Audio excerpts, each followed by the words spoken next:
myDHLi is your one-stop shop for all of your tracking, quoting, booking, analyzing, as well as reporting needs.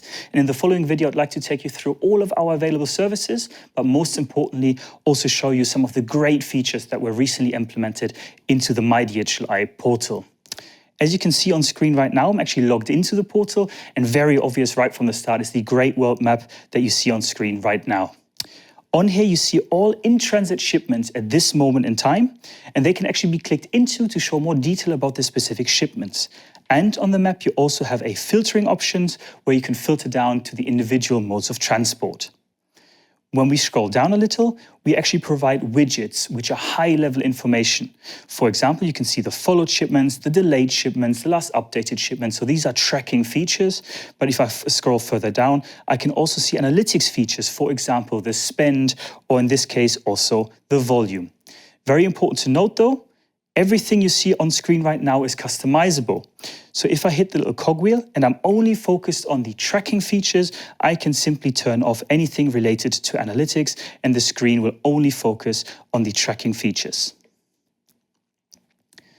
On top of this, one of the great new additions to our myDHLi portal is our support center, which can be found on the top right-hand side, which has all the frequently asked questions relating to any service listed on there. And we also have a virtual assistant, which is powered by Gen AI, which can answer any question you have about the myDHLi portal. Now, actually talking about our very first service, I'd like to jump into the shipment list. The shipment list itself, as many of the returning users may see now, has actually received a great new redesign while maintaining all of the important features that we had previously.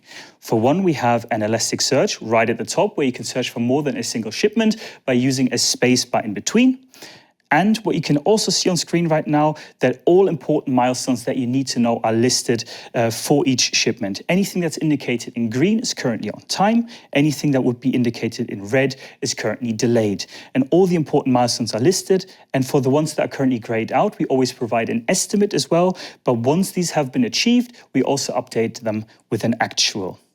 On top of that, you have great filtering options as well. So if I press on the filter button, you can see, for example, that you can narrow it down to a specific route or a date. You can even go only to customs declarations, exceptions. But in our case, I'd actually like to focus on the followed shipments. So I'm going to click this, hit show results, and you'll see that the list will update.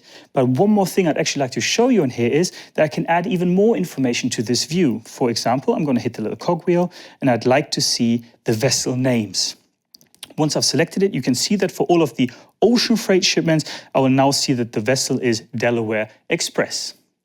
And for more information, I'll actually enter one of those shipments, in this case, the air freight shipment. And on here, on the right-hand side, you can actually see the routing options, a visualization of the routing, which you could also get to from the map view. It shows all of the important milestones when we talk about the routing. And on the left-hand side here, you can actually see a further breakdown of the milestones. If the shipment wasn't completed yet, you would also see estimates and all the milestones that were still outstanding.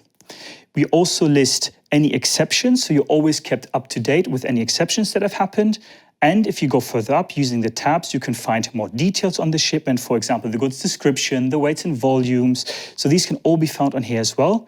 Because we actually did do the customs declarations, we also have a customs tab with all the relevant documentation that you need on here as well. And we also provide the ability for every single shipment to upload documentation. You can do so yourself. You can ask us to do this on your behalf.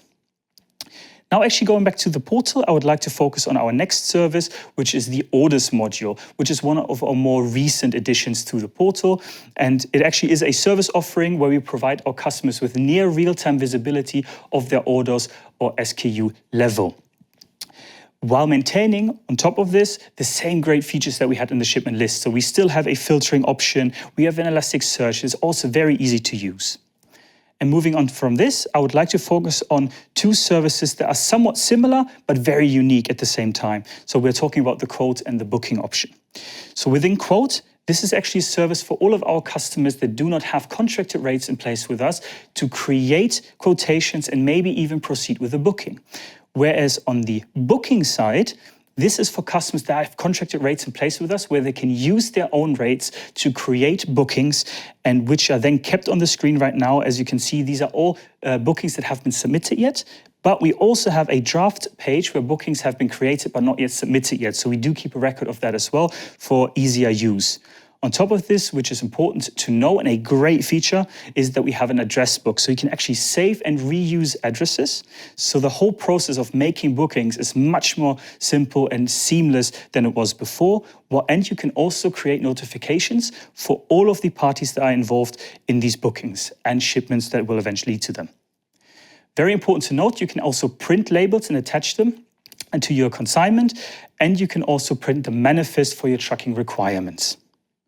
Moving on from this, I'd like to focus on the analytics service. And the analytics service itself is a portfolio of dashboards, ranging from the spend dashboard to the volume, cost per unit, service quality, transit time, customs activity, all the way to the Go Green dashboard. Important to note here is that the dashboards use aggregated data because we really do want to facilitate a high level of analysis, focusing on a mode of transport, a specific country, or even a route, rather than getting stuck on a single shipment analysis. However, if this analysis is required, I would suggest using our last service, which is the reports service. On here, you'll find a plethora of available templates, which are the starting points to your customization and creation, and maybe even scheduling of your own reporting.